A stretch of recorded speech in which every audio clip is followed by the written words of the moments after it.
Welcome to Goalie Science, presented by Resilient Hockey, your premier hockey rehabilitation providers. My name is Ben Cernick. As always, I'm here with Jamie Phillips. Hello, Ben. Nice to be back with you again second time in less than 24 hours? Yeah, for everyone listening, this is our second try at this week's episode. We're not going to point fingers. We're not here to play the blame game here as goalies. We understand that things are multifactorial and you can't always blame Jamie for everything. So we're taking the high road here. Except this one definitely was my fault. We ran out of storage when we were mid-recording and lost it because I didn't save it to the cloud. So, But Jamie, this is a good segue because this week we're going to talk about something that is sometimes a goalie's mistake or sometimes a person's mistakes. We're going to talk about bad goals and the way that we look at how we classify goals in general. I'd actually like you to start first this time. I started yesterday first, but this time we're going to let you go first. Jamie, when you think about goals in general, whether when you were playing or as you're coaching now, how do you kind of bin or classify goals when you see them happen? yeah, that's a good question. Sorry, I got to get my thoughts in order. I'm not in my normal environment in my bedroom. I'm at the Michigan Tech Library, so I'm a little flustered. But yeah, so I take the way I classify goals, like most things I do, I steal from Derek Boujan, and this is the one I stole as well. So the way that he categorized it and that how I categorize it is a goal is a coulda, shoulda, had no chance. And I like to use that verbiage. Obviously, it's not super scientific, but it's easy for young goalies to understand. And I think when it comes to understanding what is a bad goal, it's really important that young goalies have that baseline, that understanding, so that they can learn obviously from a young age, but they set some realistic expectations, and it helps long-term development and hopefully reduces the amount of frustration and pressure that they feel and put on themselves as they grow and develop into older, mature athletes. Yeah, and I agree with all that. I look at it a pretty similar way, except I have a fourth category. So instead of saying could have, should have, and had no chance, I like to keep it even simpler where I say something's a bad goal, it's stoppable, it's a good goal, or it's flat out weird. Because I think acknowledging the weird category same thing that you said, I think it's sometimes helpful for young kids is knowing when a goal is just weird. Have you ever had someone come up to you and be like, oh, there's this play where they took a shot and it hit the defenseman, then it went off the player, then they passed it back out, then it went off my pad in the net. And I'm like, what do you even say to that? Oh yeah, that's so many. It's like, hey, so I was set, and then all of a sudden, there's six guys in front, and I'm pretty sure it was tipped, but it went off some guy's leg. I don't know what you're talking about. And that's why I have that weird bucket. I mean, it's probably in your had no chance bucket. Yeah. It's probably the same thing.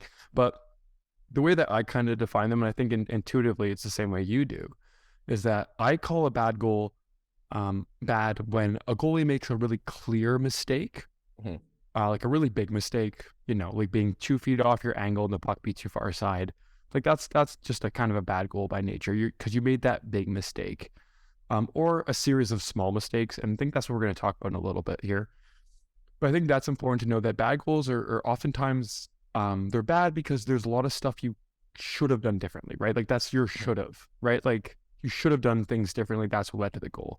And then that stoppable, it sounds like your could have category is yeah, you could have done something different, right? You didn't do something inherently wrong, but could have played this a little bit differently or saw that developing faster. And that It's like that exam question. It's like, which one of these is the most correct? Yeah. What you did was right. It just wasn't the most right. Yeah. And I think the classic example, the thing that always jumps to my mind when I think about a stoppable goal or a could have had a goal is a goalie mismanaging their depth, where it's not really a mistake. All that backdoor goal, I had no chance on it. It's well, you were a foot and a half outside the crease. So that's why you had momentum. Yeah. Yeah. Or you come flying across, don't get set, and the guy goes bar down on you. And it's well, you were floating out at him for about 2.5 seconds there and never got your feet set. Those are situations where it's yeah, you could have had that. That's maybe stoppable. And then lastly, you said it, no chance, good goals. Look, sometimes as goalies listening out there and coaches, you definitely know this, but goalies, you should know this too. Sometimes a goal goes in, you cannot do anything about it. A double backdoor and a 2-on-0, you just think about it and, peel the puck out of the net and move on. But the reason we wanted to talk about this today is because realistically, and I see this a lot, is that I think a lot of goalies call goals like oh, I had no chance. I think too many goalies say they had no chance on goals. I think there's way too many goals we just throw in that like no chance bin or that good goal bin. There's lots of good goals, probably not as many as you think. Probably most of them fall into like that stoppable or Yeah. that like could have done something different approach, right? What do you think about that? Yeah, I would agree with that. And it's hard again because it's very variable. Every situation is going to be different. Again, we're trying to simplify and categorize as best as possible, but we're not going to be able to, cast a net wide enough to catch every single goal. But yes, too many goalies will say, "Oh, I absolutely had no chance. It was a great shot." And for me, I would probably categorize that under the could have, something like that. Say like a straight shot from the top of the circle, uh, no traffic, you were in position, everything was good. It's not one of those should have because it was a good shot. So, but you did all the things right. There was just a tracking delay or you got beat. That's a little different than say, a puck through traffic with a backdoor pass to a guy as one timer. That makes things a lot more difficult. But I think a lot of it just comes from ownership and accountability and understanding that you can give up goals that are, I should have had that, and still not let that eat away at you mentally. Totally. Also allow you to give you something to work towards and strive towards to improve upon. And it's not always, oh, it's just a great shot, I had no chance. It's like I was in position, or like I was just slightly off position, or I didn't read the release, or I didn't have a head check, so I didn't know what handy was. And so it's just understanding that most goals for me that you give up are probably could haves. Mm-hmm. You don't see a lot of should haves. Should haves, again, those are true bad goals where the goalie is way off his angle. Stop stealing my examples. We're gonna get there in a second. Way off angle, way off square. Blew up a puck off his chest or glove that resulted in like a third or fourth rebound that could have easily been controlled. Most of the goals that go in are just, could haves. Yeah. And that's going to guide us perfectly into kind of our topic today, our finally getting to our topic, which is we want to talk about some of kind of some discussions around stuff that's if it's a bad goal, if it's a stoppable goal, and kind of some things that we see in that bad category that I think with a few small mental approaches or maybe some physical changes, goalies can identify parts of their game that are maybe leading to goals that are a little bit worse than they maybe think they are. Like I said, I always think sometimes that goalies sometimes think too many goals are not their fault. But at times, definitely some people can be way too hard on themselves too. So we're here to iron out with only our opinion and absolutely no facts whatsoever. Yep. What we Zero think facts. are zero facts today. What are bad goals and what are some of the common ones we see? So the first one that I want to talk about is what I call the snowball goal. And so like that snowball goal, very simply put, is you make a small mistake that leads to a second mistake, that leads to a third mistake, that leads to the puck being your net.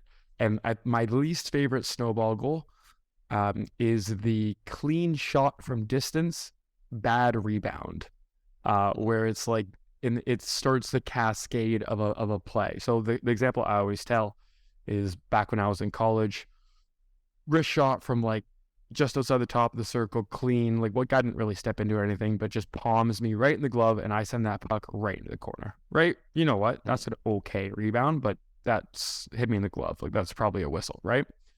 Play keeps going. We lose the battle in the corner. They cycle it out, put it back out to that defenseman again, who walks to the middle this time, puts it through a screen, hits a tip off my pad, rebound, goal.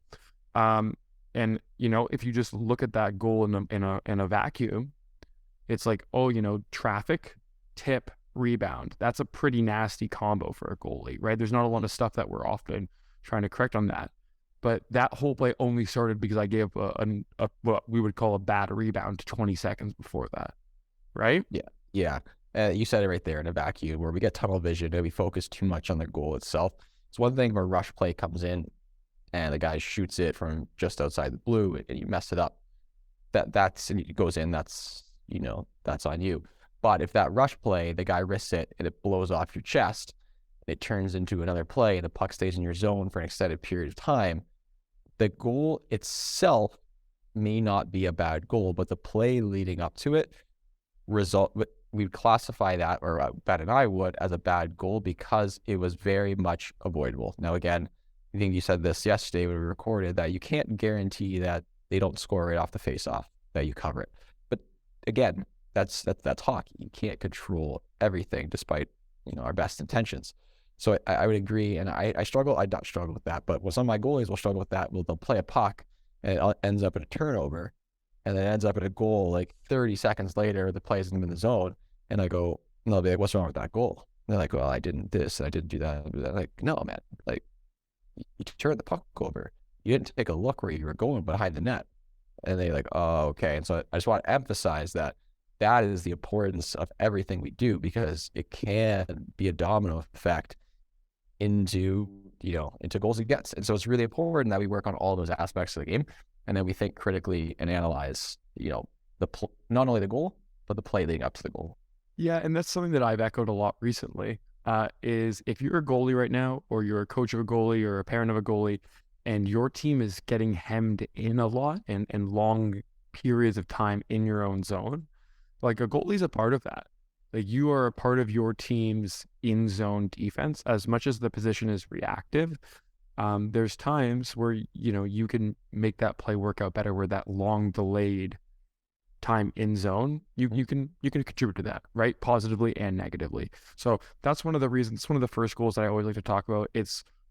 I would say I'm a little bit fascinated with that. I think I would love to do this as a project to try to quantify just how many controllable rebound goals or sequence development plays happen out of that. Cause I think maybe there's something there, maybe there's not. You don't know until you look. But Jamie, that's our first goal I want to talk about. Yesterday and now today, I want to have this conversation again. You mentioned it earlier. My big question mark going into this season, and I am still scratching my head on this, is the clean shot from the top of the circle. Is it a bad goal? Yesterday, we said maybe not. Has your mind changed since yesterday? No, but I would like to categorize it as definitely a could have. That clean shot from the top, because the could have, that means all the things have to be right in terms of positioning, angle, squareness, depth, your ability to read the release, and just like your general goaltending skills. But again, a really good shot will beat you some of the time. So for me, that gets categorized as a could have made that save. And so I think that's definitely a lot more simple than what I explained yesterday, because I think my brain did cartwheels. But the shot from the top of the circle, because as I know you're going to mention, we're seeing this more and more throughout all levels of hockey. Yeah. And we've talked about last week how players are sort of surpassing, or at least caught up or surpassed the development of goalies. And there's more goals against, save percentages are going down. So this kind of shot is no longer definitely a should have. It's starting to get pushed into the could have category of goals. Yeah, and I think, Jamie, before I continue, good news, save percentages held steady this week. We haven't gone down worse. Nice. It was a big week. Huge week for the NHL goalies. But yeah, you hit the 2 points like that I want to talk about, which is one, this goal is going in across every level, from the NHL down to U12.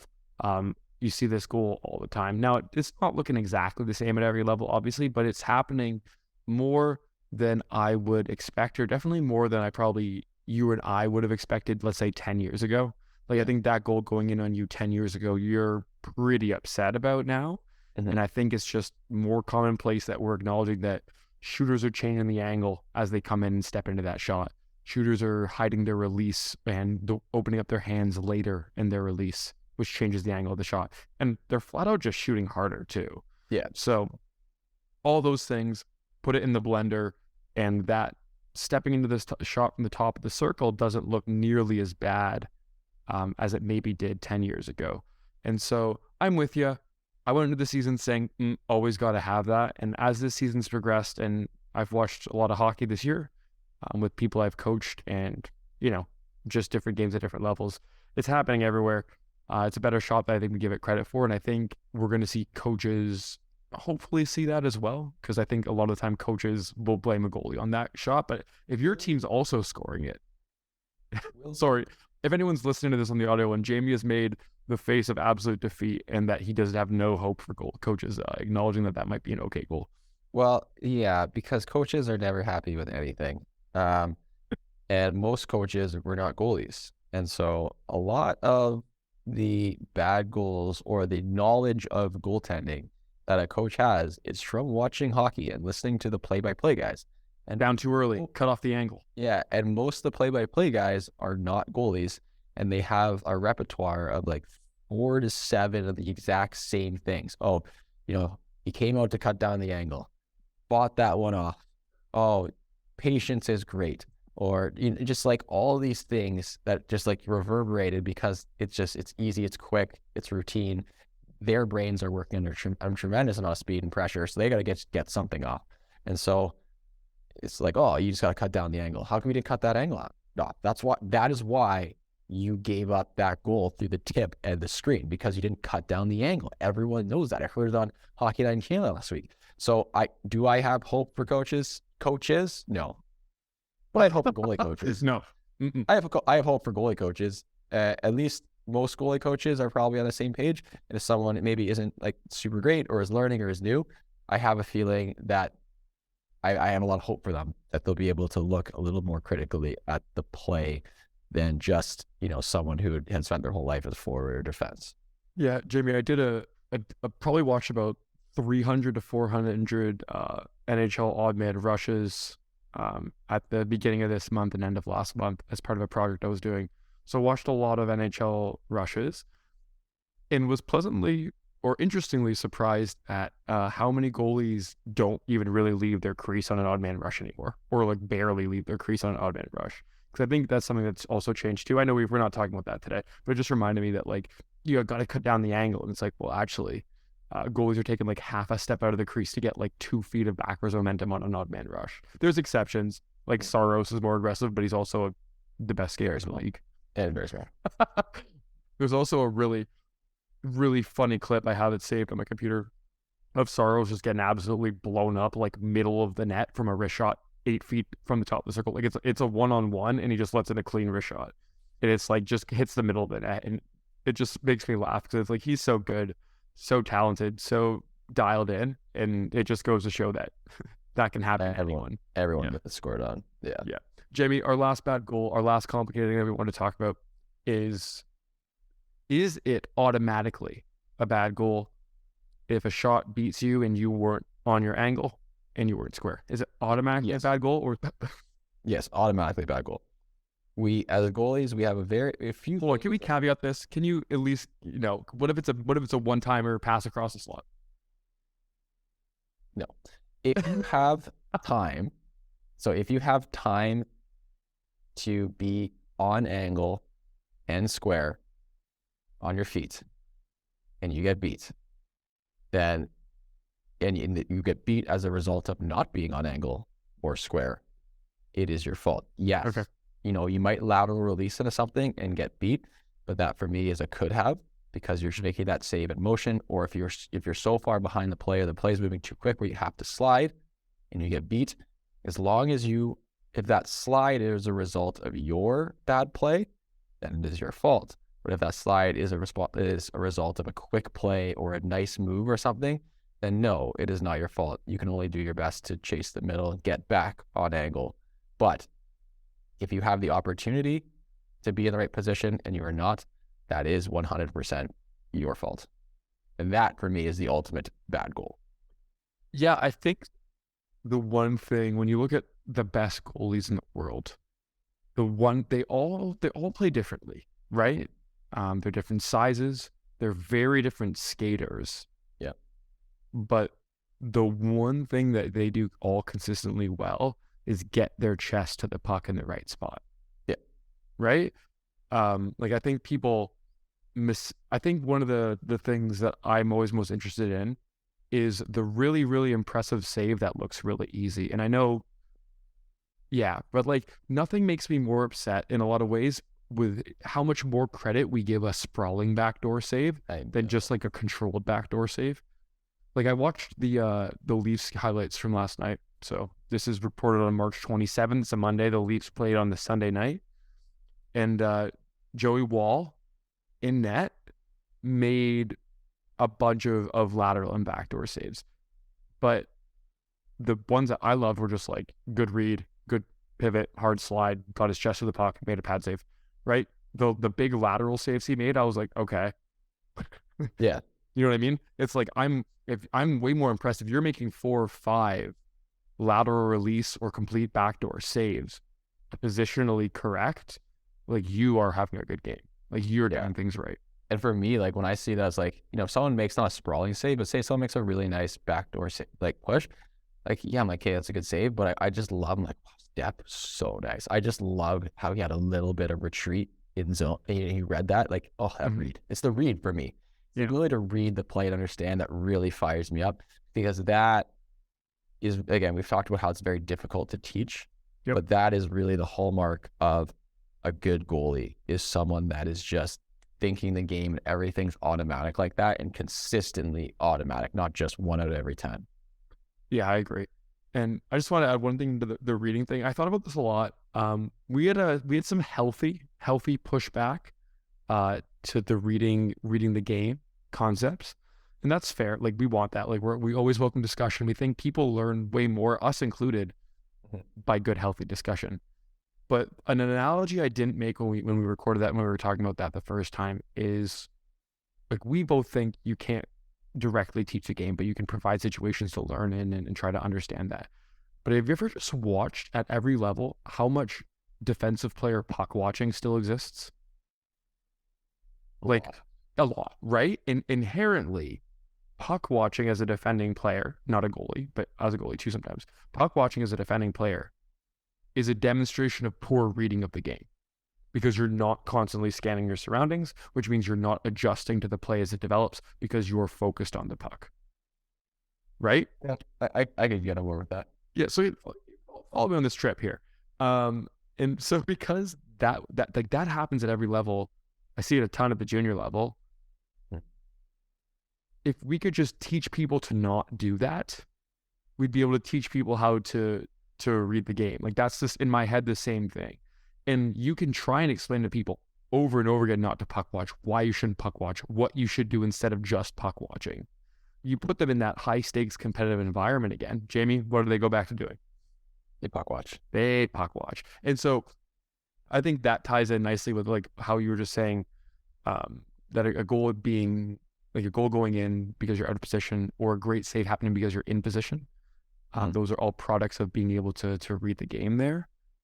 And that's hard to teach. And so I think that if also we could go in this for, but is being square and be on your angle hard to teach? Is that a fundamental process that is difficult to teach? Yeah, it's incredibly difficult to teach, and it takes a very long time. Yeah. You can get out, the thing is, you can get out those, like the ropes and the stick and the, Box control. the box control. Yeah, and you can do that, but how many times do you do that, or you explain it to a kid and they go back to doing it wrong? Yeah, just takes. I did it. We all did it. It just takes time. It takes time and understanding. And you could be like, oh, the little net in front of you, it's just right there. No, a 7-year-old has no idea where they are in their net. And if they do, they're already ahead of the pack. So it just takes time and patience. And I coached some young goalies the other night, and we were doing some lateral walks. And I just wanted to make sure that I didn't get into like staying behind the puck or anything advanced like that, but I just wanted to make sure they were coming off their post and getting on angle with the shot. And I have to stop, and I have to do the old hand wave.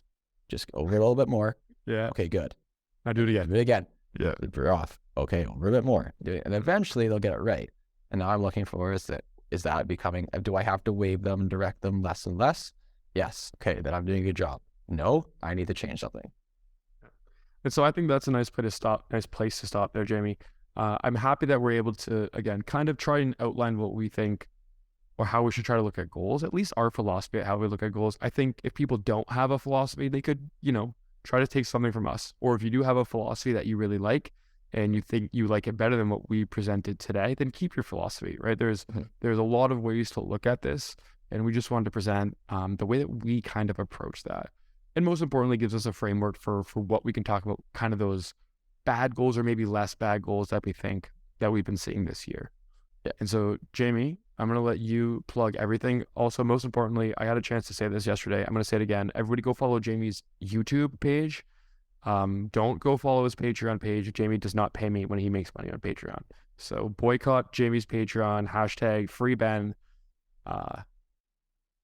Jamie, go ahead. The thing is if more people followed my Patreon, I could afford more storage to be able to not lose our audio. But yeah, if you do want to follow me on Patreon, it does not go towards Ben because I do all the content. I do actually really appreciate everyone that follows me on that because it means a lot because I don't get paid to goalie coach at Michigan Tech. So it helps. Every cent helps.